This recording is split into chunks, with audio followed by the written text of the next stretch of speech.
Um, as mentioned, I represent the Keizai Doyukai, which is the Japan Association of Corporate Executives. And the Africa-related committee has been established about 15 years ago, and I've been basically involved ever since.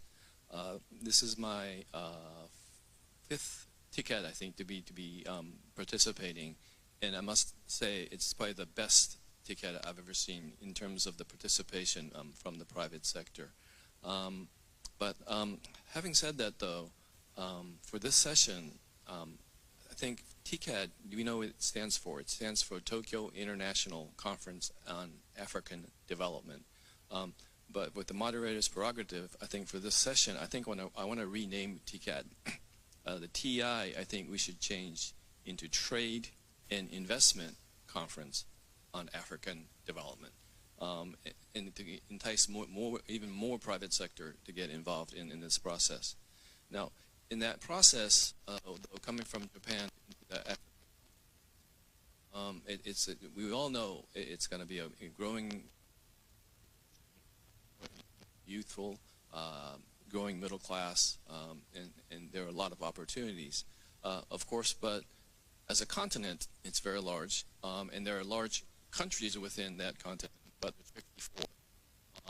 In that respect, coming from Japan, having a Africa continent FTA, free trade agreement, would make even a bigger market for all of us. And so I think that's one important part of it.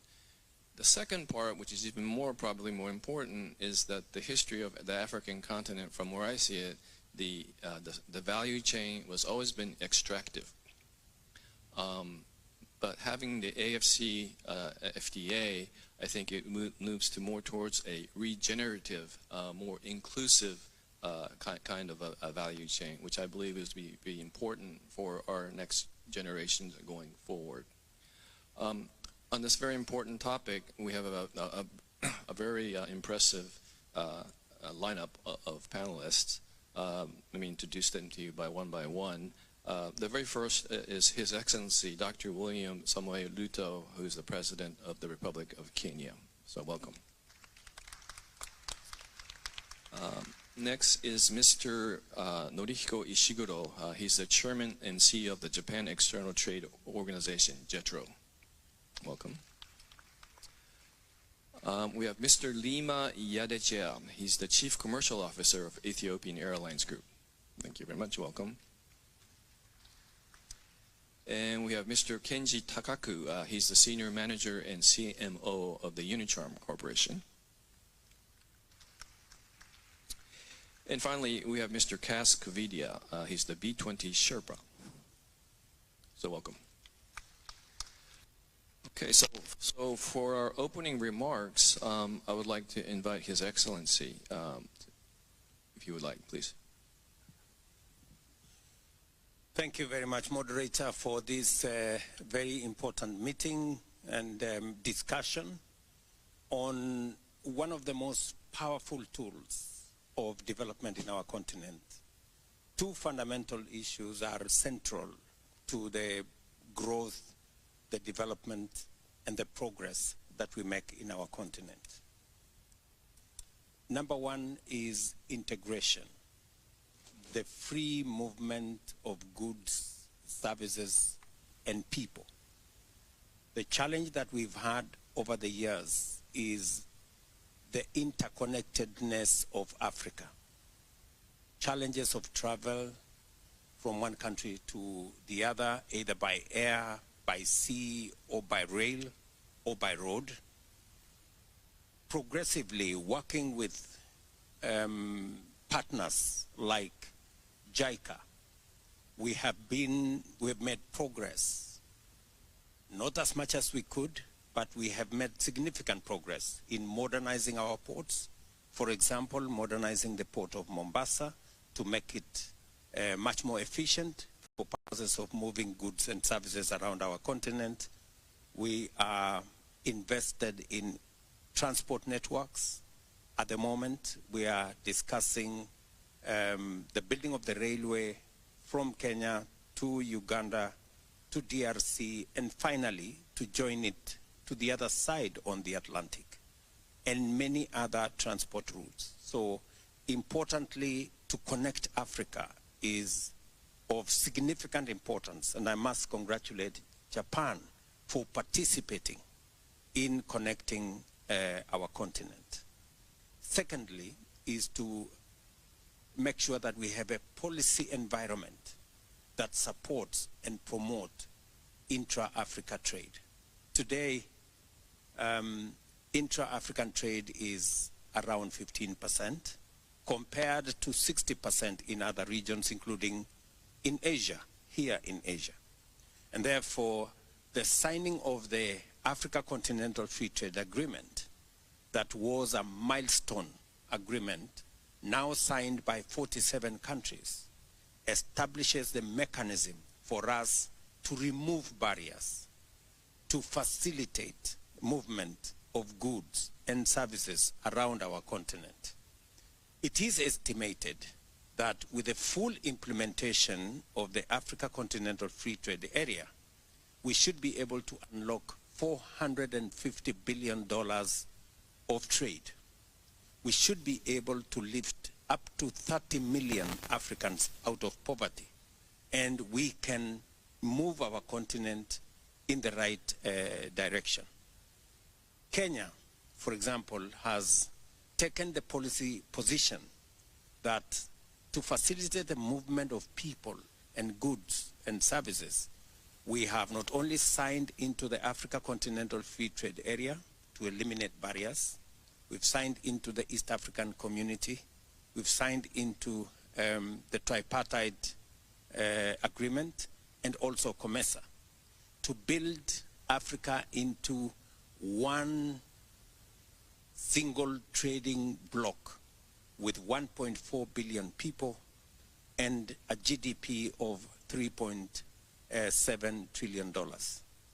And additionally, as Kenya, we have removed visa requirement for any African coming to Kenya to make it possible for Africans, for citizens, for our continent to move freely and to eliminate unnecessary barriers that ultimately impedes trade, impedes movement of people, and reduces transition of services and other requirements that facilitate the development of our continent. Finally, is to work on instruments that also facilitate trade with other nations. Signed the EU Economic Partnership with the EU. We will be having a meeting as the Africa Union next month in November in Angola to discuss trade relations between Africa and the European Union, the 27 countries in the European Union. We are renegotiating AGOA with America. We are signing other agreements with other countries. And TICAD provides us an opportunity for us to have a conversation with this great country, with Japan, so that we can equally look at eliminating barriers that impede trade between Africa and Japan. A case in point is a discussion I had with the Prime Minister of Japan 2 days ago on looking at how we can remove barriers on our agricultural goods that come to this country. Kenya exports tea, coffee, horticulture, macadamia, avocado to many European countries. But unfortunately, we still have barriers of trade of our agricultural goods to Japan. We are looking forward to use the TICAD framework to negotiate as Africa so that we can have greater market access to Japan, to Asia, and use Japan as our friend to launch our way into the Asian market. And that is what brings us here to look at regional trade, intra-Africa trade, and to use it to drive our progress, our prosperity, and our business. Thank you so much. So, Your Excellency, thank you so much. Obviously, Kenya is in the leadership position on the African continent, but having that leadership for the entire region for this free trade agreement is, I think, is a very important message to send to our government as well. Thank you so much. May I turn to Mr. Ishiguro from JETRO, and congratulations on a very successful business exhibition, which I thought was wonderful. But please make your opening remarks.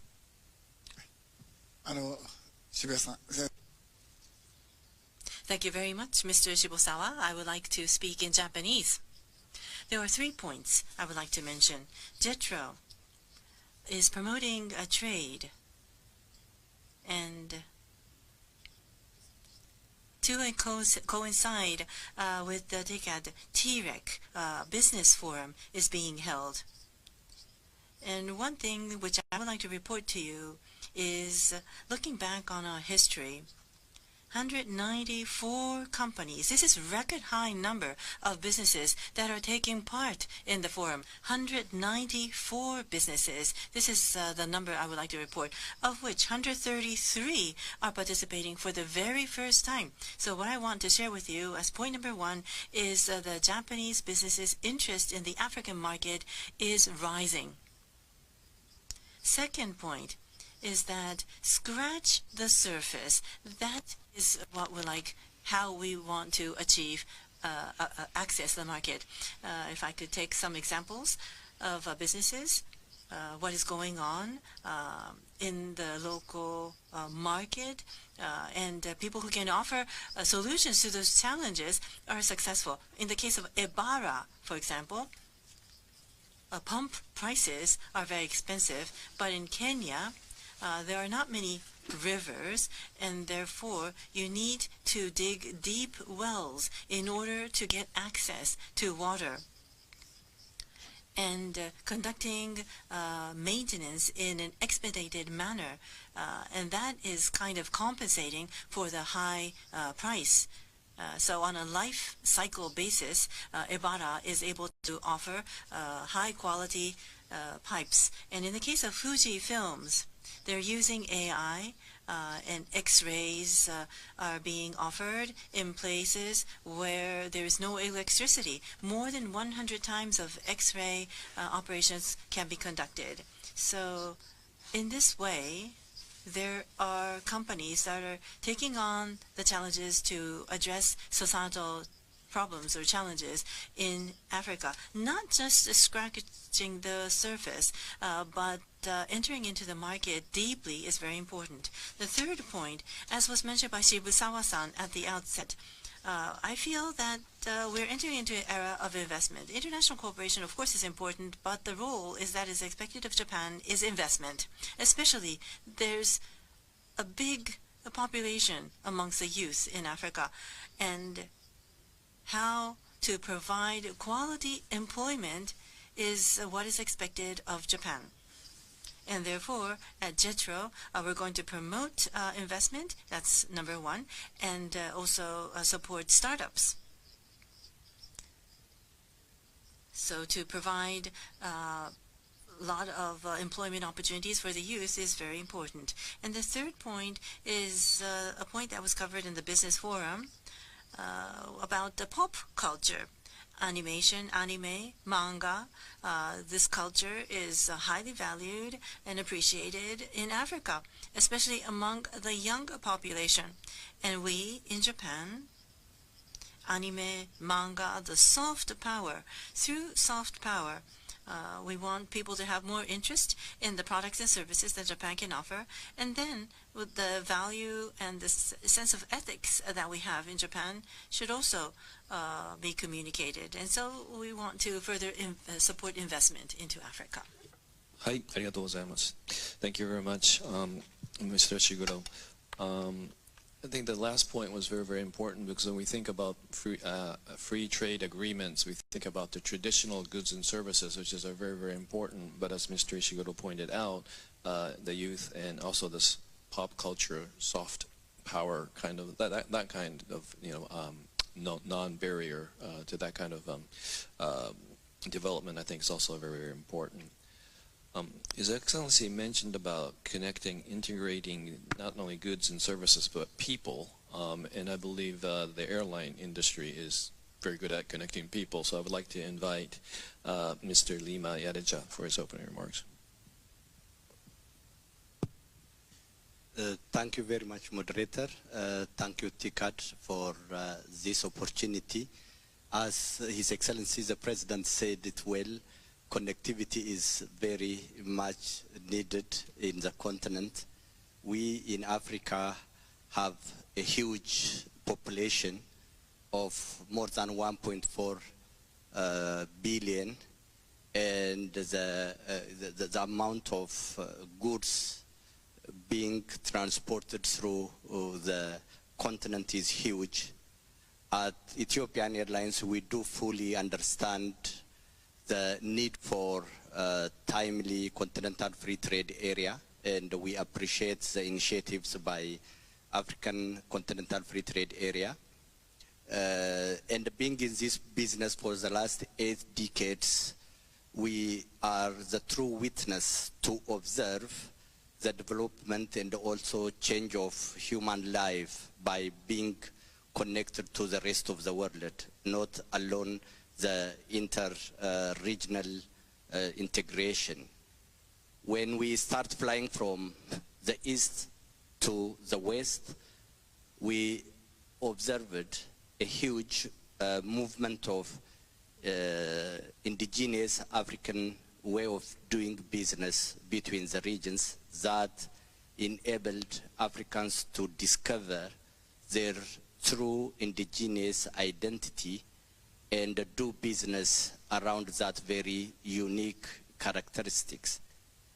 For us, we strongly believe that the African Continental Free Trade area will be very instrumental, provided that some of the current challenges we do have at hand got solution timely. The first one is the infrastructure issue. Interregional trade, interregional mobility can be assured by having standard infrastructure in place, like road, railway, and the like, because unless we do have to the standard infrastructure, it will be very difficult to move goods from one country to another. The other serious concern area is non-tariff barriers. The bureaucratic customs, licensing, and also inconsistent regulations between countries inhibits the movement of goods timely. In today's world, time is very important, and the faster we can transport goods along the borders, the better the acceptance and the productivity will be. Therefore, the non-tariff barriers need to be properly looked into. The other issue that encounters is fragmented industrial policies. The industrial policy in one country will not match with the policy in other country. For example, Ethiopian industrial policies are not aligned with that of Kenya or Burundi or Rwanda, and hence whatever we produce in one country might not go without hassles to the other country. The other serious concern area is limited access to finance. In cooperation with companies like JETRO, we need to improve access to finance for young, energetic, and educated Africans. We do have very strong workforce. We do have very talented, young, educated personnel. Therefore, having access to finance will enhance. Unless we provide them access, a good access to finance, this will remain to be a challenge. The other issue will be skill and the technology gap.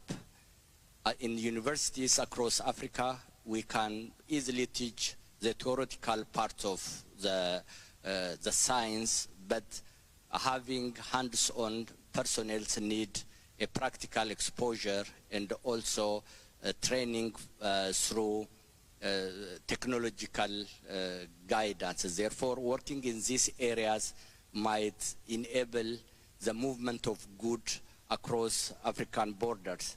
Equally, it is important when it comes to human mobility to have a free visa or African Union's free movement protocol to be in place and ratified by African countries.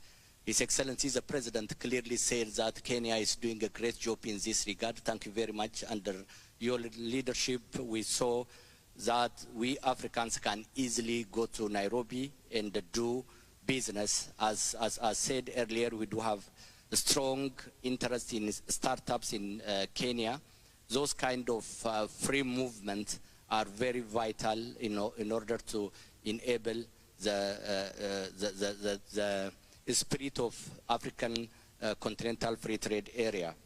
It is equally important to have a standardized educational curriculum in the African continent. Today, a university graduate in Addis Ababa might not be able to got a license and enter into professional exercise in Nigeria or in Mali or in Senegal because the curriculums are different, and hence it is really important to have a standardized curriculum when it comes to training requirements along the continent. The other issue is also information lack on labor market data. If Ethiopia made available their requirement when it comes to labor, and if Kenya is able to provide that kind of human resource, or if Ethiopia is ready to export its labor to Kenya and Kenya do the same, it will enable the spirit of the African continental free trade area.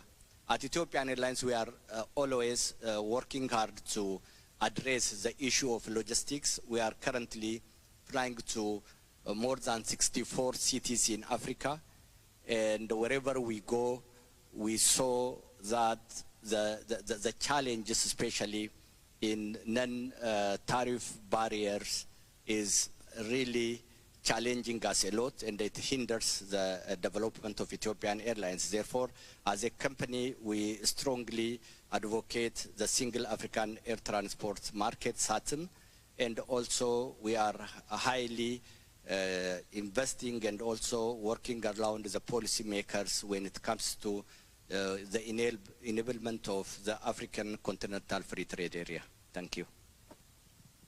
Thank you so much. Your comments reminded me of Japan's success in our development, and it was basically based on infrastructure of air, road, and rail. And if we imagine Japan had tariffs on 7 prefectures, it would have never, developed in the way it was.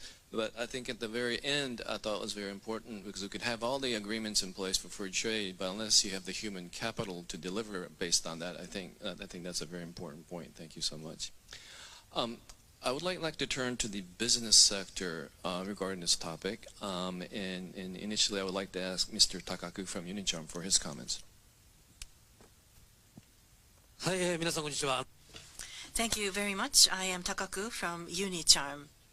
I want to start by thanking for giving me this opportunity to speak. Thank you very much, Iwasawa-san, for having me in this panel discussion. So I want to speak along the theme of this panel discussion, promoting inter-regional African integration and connectivity within and beyond Africa. I would like to speak from the perspective of a private company. But before that, let me introduce you to Unicharm. We provide diapers for babies and adults and sanitary products in developing nations and advanced nations. To address societal challenges, we are operating across 80 countries around the world. In Asia, we have #1 share, and globally we have #3. We are #3 in terms of market share. We're very grateful to say that 70% of our business comes from international business. Entering into the African market started from 2012 when a local subsidiary was established in Egypt. It is a very big entity with production facility. Language, culture, those are the reasons why the Egyptian entity is overseeing Northern Africa. But as you know, Sub-Saharan Africa, with a population of more than 1 billion, it is a very attractive market. However, there are 47 countries. There are so many countries in Sub-Saharan Africa, and therefore making effective use of limited resources is necessary. We have our own index, KPI, stability and growth of the economy, population, and safety, business infrastructure, life infrastructure. Those are the indices that are used and are scored, and we're focusing on 5 countries in rolling out our business. Kenya, Cote d'Ivoire, Ghana, Nigeria, South Africa. These are the 5 countries that have been selected.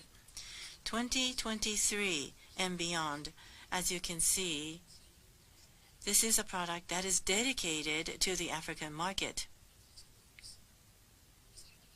And moreover, this year, by the end of 2025, fiscal year 2025, in Kenya, together with Toyota Tsusho, a Japanese entity, we want to establish a local subsidiary. Especially in Kenya, it is an important pillar for our business in Africa. Kenya is a leader in Africa, and as a hub in Northern Africa, it has a geographical superiority, and there is an expectation that it will contribute to the regional growth. And therefore, integration of Africa and connectivity within and beyond Africa will be a benefit for us. And at the same time, locally produced and locally consumed. And therefore, localizing management is imperative for us. Producing and distribution based on local needs, having a good understanding of the needs of the local people, and produce products and distribute the products that will create employment is what we want to achieve. And this is what I've brought with me today.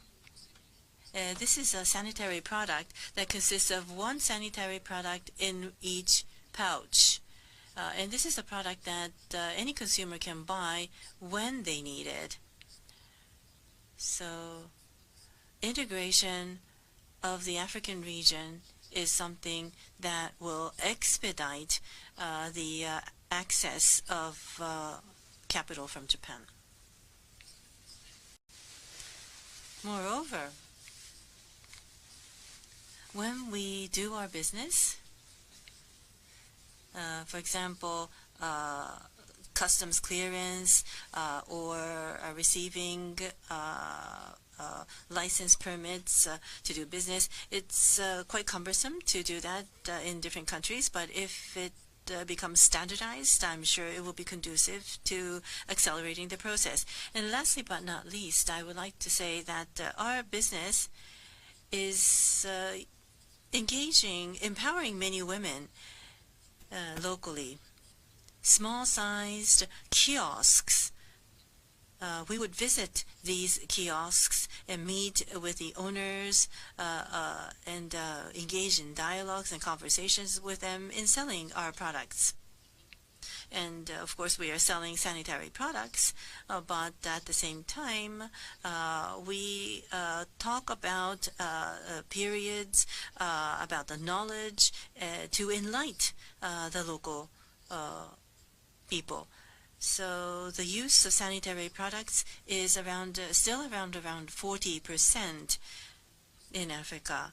And together with the government officials and government staffs, for example, sanitary products to be offered in primary schools and offering education programs. So we want to contribute to the local community. And at the end of the day, that will support the empowerment of women in the society. In order to make this possible, as I said,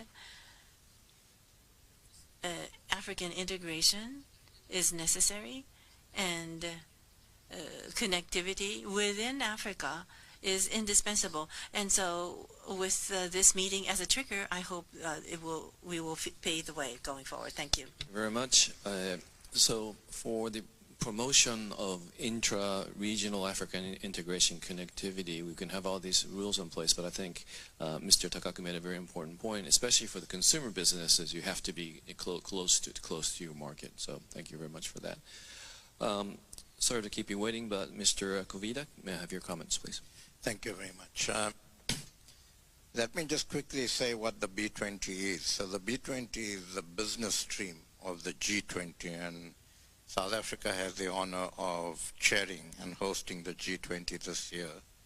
And we are, as the business organization, the biggest business organization in the country, hosting the B20, and I am the B20 Sherpa, essentially leading the B20. We have put Africa at the center of the agenda for B20. And through 8 task forces, we have looked at issues that are totally relevant to the continent and actually contribute to the need and talk to the need for the continent to become more integrated and for value chains to be more integrated and for the continent to actually address itself as a single block in many issues that it needs to deal with and in many negotiations it needs to have with multilateral organizations and others.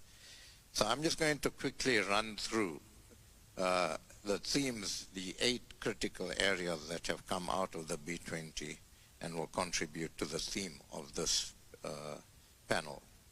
The first is to power infrastructure and industry through capital access. And we are looking at a number of priority issues. One is blended finance, innovative financing mechanisms and instruments, and finance access to finance for SMMEs and underserved groups. We're also looking at and making recommendations on the problem of debt faced by the continent and talking to what rating agencies need to do to have a different approach towards the continent and the way they rate the continent and rate countries on the continent. The second is to drive food security through sustainable agricultural value chains, which we think is absolutely critical. And the priorities we're looking at is the resilient food systems, climate smart agriculture, empowering agri-businesses, and driving food security through a focus on affordable, nutritious diets and resilience to global shocks. The third one is to build sustainable and climate responsive economic systems. And here the priorities are to mobilize climate finance at scale, to accelerate renewable energy and technology adoption, and to ensure inclusive growth by enabling SMEs and underserved groups to benefit from green transitions. The fourth one is to empower Africa's digital and skills transformation. And here the priorities are to invest in digital infrastructure and connectivity, to equip the workforce with future-ready digital skills, and we have one of our strengths as a continent is the young population we have. We need to equip that population with future-ready digital skills so that it contributes to the continent and contributes to other parts of the world, and to leverage responsible technology and transparency. The fifth one is to unlock Africa's industrialization in the critical minerals value chain and other areas. And here the priorities are to scale sustainable mining and local refining, to address energy and logistics gaps, to strengthen governance and policy frameworks, and to generally reindustrialize Africa so that we actually create jobs and we actually value add on our minerals and concentrate on localization of products. The sixth theme is to foster business resilience and market stability. And here we want to looking at enforcing governance and anti-corruption measures, looking at rules-based trade and how we promote that, and looking at SMMEs and regional integration by harmonizing regulations. The seventh is to unblock investment and growth through well-designed public-private partnerships, which we believe are critical to growth on the continent. And here the priorities are to build transparent, trusted public-private partnership frameworks, to mobilize private capital for infrastructure, and to promote regional public-private partnerships and local capacity building. Finally, the eighth priority is to build competitive markets by empowering women, upgrading SMEs, and championing safe workforces. Priorities here are to empower women through targeted policies, leadership opportunities, and entrepreneurship support, to drive inclusive growth, strengthen SMEs with finance, technology, and market access, and to champion safe, equitable work environments. And we also have a task force that's looking at trade and investment and how we actually, as a continent, look at getting trade, intracontinental trade, but also drawing investment into the continent and navigating our way as a continent through the current geopolitical situations that we face. I'll leave it at that for now. Thank you. Thank you so much.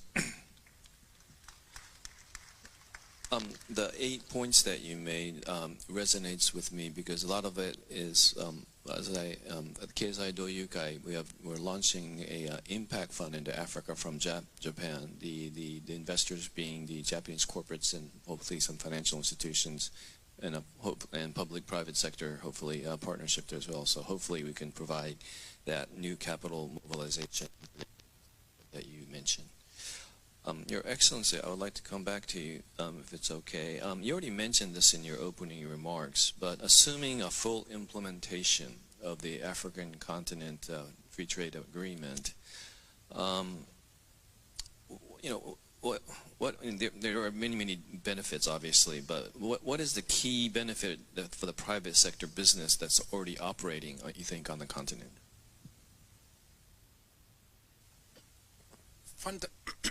Fundamentally, there are three issues that the full implementation of the Africa Continental Free Trade Area will unlock.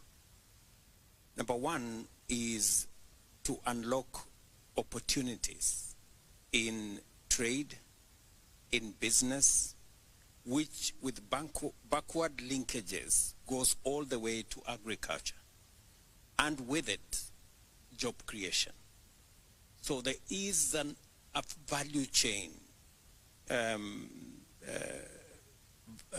value chain benefit from productivity through agro-processing that creates jobs and creates value, to SMEs that then participate in markets and trade and business.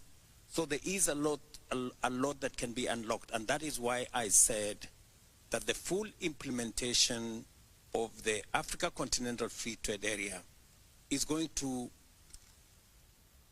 add additional income of up to $450 billion and has the potential to lift up to 30 million Africans out of poverty in the following manner. That whole trade infrastructure taps into the skills, the expertise, the knowledge of our young people and brings young people into the center of trade, investment, and business, either working in our agro-processing and value addition ecosystems, or whether it is value addition of agricultural products, value addition of our minerals, value addition in our motor vehicle assemblies, technology assemblies, and the whole of that space. And secondly, apart from job creation, and I'm talking about real jobs, that's what we are experiencing, for example, in Kenya. We're doing more in our county aggregation and industrial parks to add value to our products. We're working with the special economic zones to add value to our products, both for consumption locally and for trade with other countries. That's number one. Number two, it brings the private sector into the equation. And with it, private sector expertise, private sector capital to support the whole growth of the African continent. Private sector will come in as processors. They will come in as traders. They will come in as logistics. They will work with institutions or corporations like Ethiopian Airlines, Kenya Airways.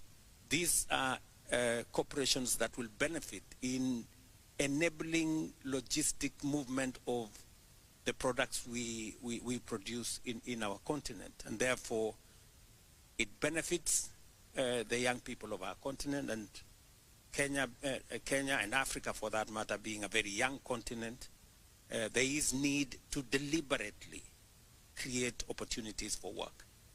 Number two, there is also need to deliberately support micro, small, and medium enterprises run by young people, run by women, and everybody in that ecosystem by leveraging on private sector expertise and private sector capital.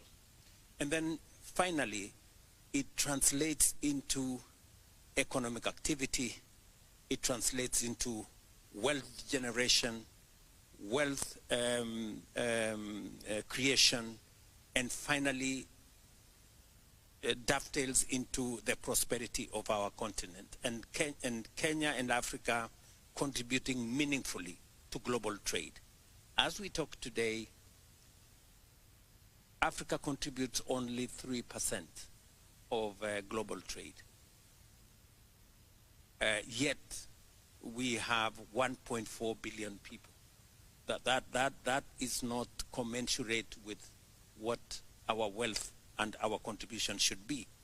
And therefore, the full implementation of the Africa Continental Free Trade Area holds a special place in job creation, in driving our micro, small, and medium enterprise ecosystem, in creating wealth, and in eventually making Africa prosperous. And that is why we are invested in making sure it works. In November this year, in Angola, we will be discussing the reform of the Africa Union to be a fit-for-purpose organization. My colleagues, African heads of state and government, chose me as the champion for the reform of these institutions. And we are aligning our institutions so that they better serve our continent, our young continent, to better serve the young people that we are, that we have in our continent. And therefore, we are focused on making sure that working with partners like Japan and other partners, and as I told you, we will not only be having this conversation with Japan, we will be having this conversation with the US, we will be having this conversation with the EU, because we believe there is value that Africa can bring into the equation. Value of the assets that we have, whether it is our agricultural land, value that we have in our natural minerals, value that we can bring of our big market, and especially realizing that 1 in every 4 people in the world will live in the African continent by 2050. So we will form the largest market, and it is us as leaders of today to prepare ourselves and the entire space to be ready for the Africa that we are looking forward to in the very near future. Your Excellency, thank you so much. Seemed like to me, thank you. The private sector, I think the role, as I mentioned, is all about value creation. So that's what it leads to, I believe. Ishiguro-san, the same question. In full implementation, what does it mean for the private sector?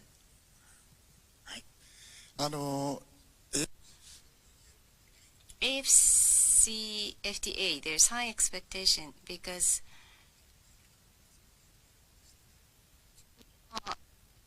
but same thing has been said, 1.4 billion of population, GDP. Africa is already 70% of ASEAN GDP, but unfortunately that's divided between 54 countries, and it's difficult for Japanese companies to grasp as a whole. But if we can capture that as a whole through African continent FTA, it's going to make it easier for Japanese companies to take inroads. So institutions and standardization of norms are what we hope for. So one standard will be effective in another country. That's the ideal. And also supply chain will be established in that context. It's something that already occurred in ASEAN, but unfortunately Thai and Cambodia are in conflict. But Thai plus one kind of supply chain was established in ASEAN, and with AFCFTA, we could also expect such a model to emerge in Africa. Japanese companies investing in Africa and creating new values. That's what we are expecting. Thank you. So, thank you. We know about the benefits, but let's talk about the challenges for this, inter-regional value chain in human mobility. And I'm going to ask the question to our representation from business in Unicharm and Ethiopian Airlines. So Takak-san, maybe you could start.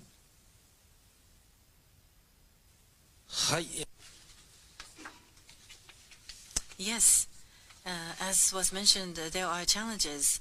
For example, early implementation of AFCFTA. This, I think, is what we hope for. For us in the private sector, when we think of doing business in a country, we will be making big investments up front. We are in the equipment business, and therefore, for stable business operation, a certain scale is indispensable, and therefore doing business, it's not really about doing business in one country. How we can use that country as a gateway to do business in more countries. That is an important mandate for us. There are inefficiencies in the African continent, but with the full implementation of the FTA, there will be a value chain that will be built, and therefore big opportunities for business to thrive. In addition to tariff, there is the approval system, which is different by country. From our factory in Egypt to West Africa, if we want to ship products, we need to go through the approval process in each country, and this process has to be addressed in every country we enter into from scratch. It could take a year at times. So I would be looking forward to addressing this matter so that there is more of a harmonization or standardization and be more simplified so that it is more conducive to building a value chain. Especially when it comes to infrastructure and education, talent development, working hand in hand between the public and private sector, it's very important. Unicharm, a Japanese company, we want to grow together with Africa, and we will conduct management, locally based management, to contribute to the development of the local community economy and generate employment to enhance the living standards of the local community. That is all for me. Thank you. Mr. Lema, may I invite your comments? Yeah, thank you very much.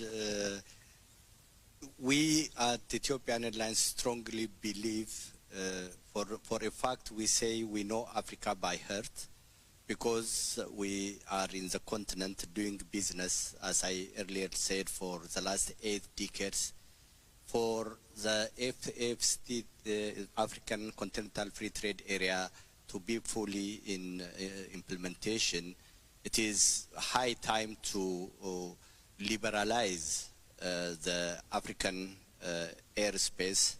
It is high time also to liberalize the way we do when it comes to governance and ownership of critical infrastructures like airports and handling at those very airports, because since in majority of African countries those kind of services are monopoly, it lacks the possibility for companies like Ethiopian Airlines to negotiate and get service for a value of money that we pay.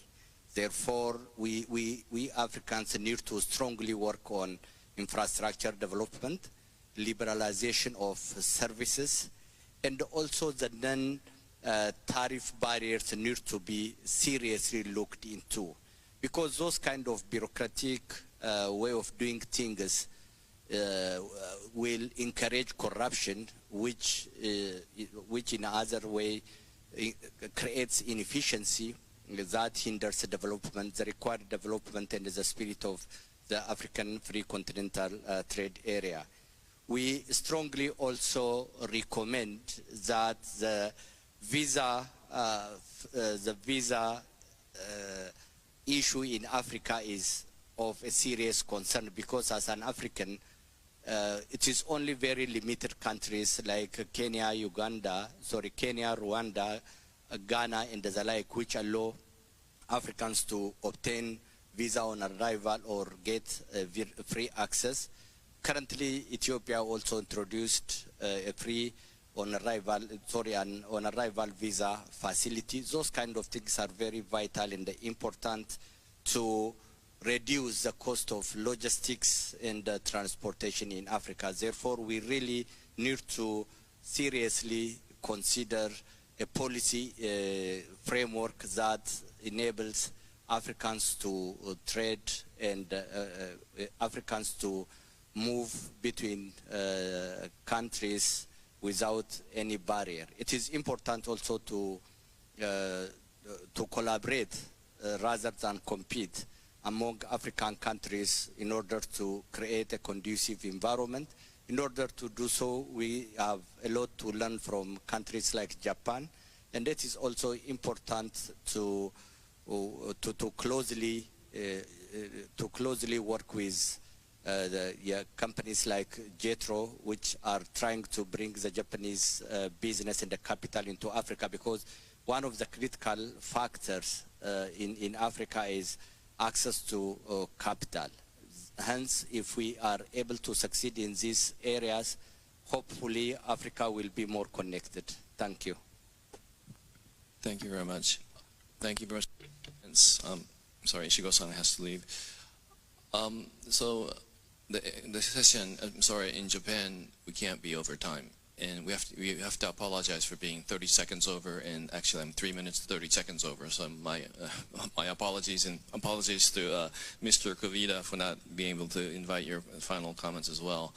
But thank you very much for this very lively discussion. Actually, the one comment that I would like to close with is we're talking about free trade agreement, but I think the very important comment by Mr. Lima in his opening remarks is everybody has their indigenous identity. So it's not coercing, which is in Japanese called kyose, into one. But there's another word called kyose, same sound, different characters. It's about mutually living together, basically. And so that's what's important, I believe, for the co-creation and for the prosperity for Africa and for Japan and the world. So, allow me to say one final thing, sure, please.